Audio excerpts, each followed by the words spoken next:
What is going on? Here we are. I know the introduction was basically some spirited driving on the way over here, but I finally got some time to get around to it. I got my good buddy Ishmael. He's gonna help me out again. We're going to be recharging my AC system since we had to relieve it and undo all that to begin with whenever I did my camp swap. I haven't really had time to get around to it except for now. Shout out to Ishmael, appreciate it, by the way.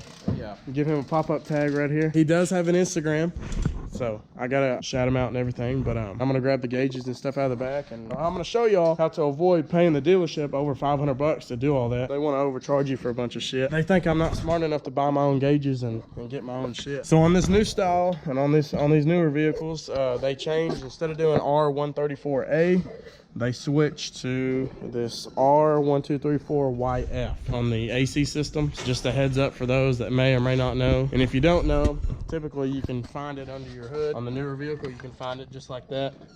They're not that expensive, but they ain't cheap either though.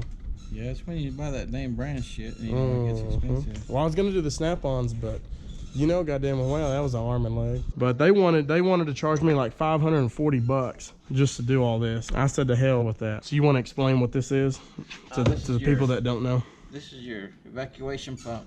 Pretty much just sucks out the moisture out of your system, and it also pulls a vacuum so you can lock it in, and if it has any leaks it's gonna show up.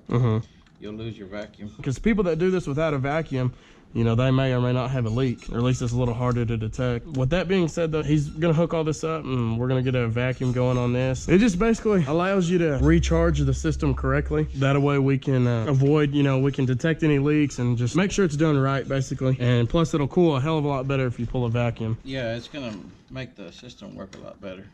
Yeah, a lot of people, they think they can just get away without pulling a vacuum, and then they're upset because it ain't cooling worth the crap. Right. Then they have to turn around and take it to a dealer and say, hey. They want to buy that AC Pro at the store where they think just hooking it on and forcing it in there. Yeah. Just feed it till it don't take no more, and you can overcharge and undercharge an AC system. It's a money-making business. It changes. It's changed one little part, one little fitting, and you gotta buy all new shit.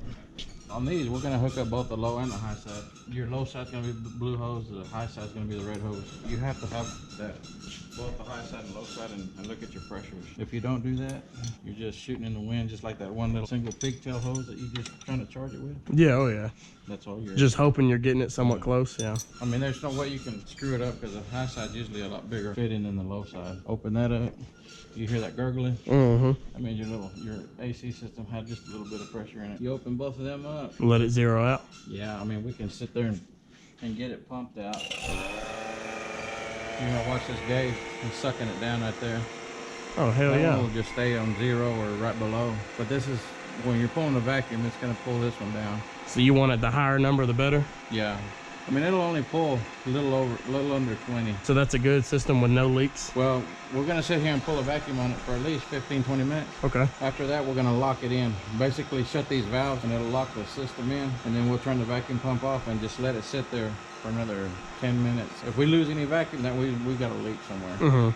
But we're gonna leave it, let it sit there and pull it for a while. We'll see a lot of people. Google ain't gonna tell you this shit. No, they're not gonna tell you. And you know, dealers tell you pull a vacuum and that's it. You know, they're gonna tell you for how long. Oh yeah. Well, I appreciate it. So I got the timer running right here, and I'd rather do it slow and right the first time instead of rush it, and then I get out there when the summer comes and I'm all sweating my ass off or something, you know. Right. But I do appreciate it, man. So I got a question.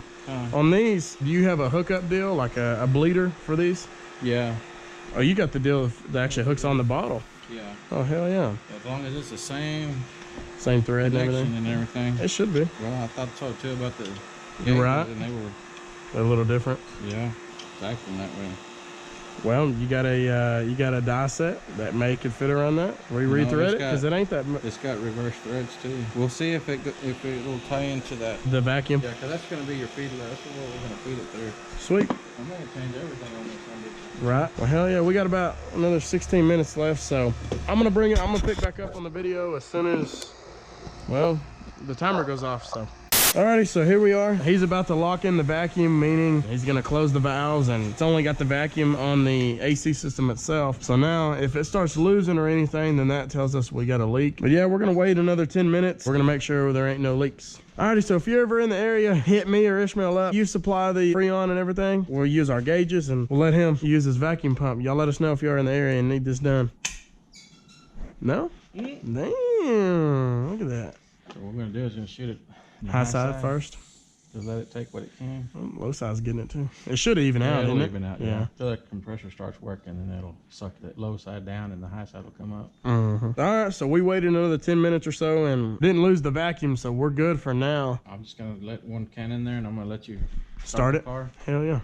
and let it pull off anything else has got in it, so we know we got nothing in there. Because I really don't tell them how to. I mean, it doesn't. You can't hear nothing, but just to make sure. All I'm gonna do is I'm gonna start the car and I'm gonna turn the AC all the way up on full blast.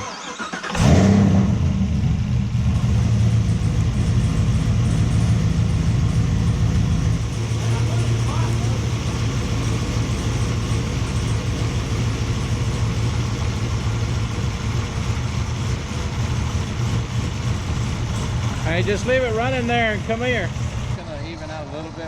You'll see this coming up, but this is gonna be sucking it down. Once we see this stop moving downward, then we know that it's sucked out, whatever's gonna suck out. So we're gonna shoot another can in here. Hell yeah.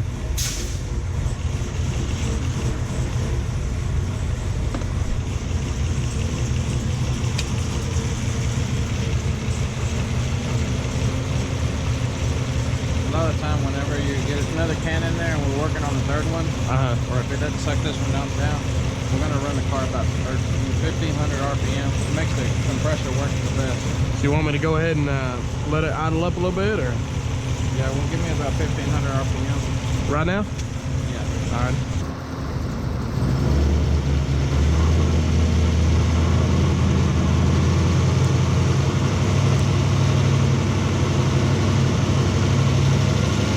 This one showed about, I want to say about 150, 160 PSI on the high side? Maybe a 180, between 160 and 180 on the high side, and then about 30, 32 on the low side. Typically, it's better to do this when it's a little warmer, but yeah. I mean, at the end of the day, though, you can adjust for it by just pulling a vacuum, and you know, it's only going to hold what it's going to hold. They're just quick connects. Yeah. And that's it. Hell yeah. Alrighty, so that's basically how you avoid paying the dealership $500+ for them to do it all themselves, and they already have gauges. They have actually a machine, and of course they claim it costs so much for this shit. But the thing is, though, is this setup right here, $200 or so for the gauges, and then it cost me a little under $100 for 3 8-ounce cans for the 1234YF. But like I said, I saved $200 or so doing it ourselves, and Ishmael supplied the vacuum pump. With that all being said, that's the end of the video. That's a wrap. Y'all stay blessed, and until next time.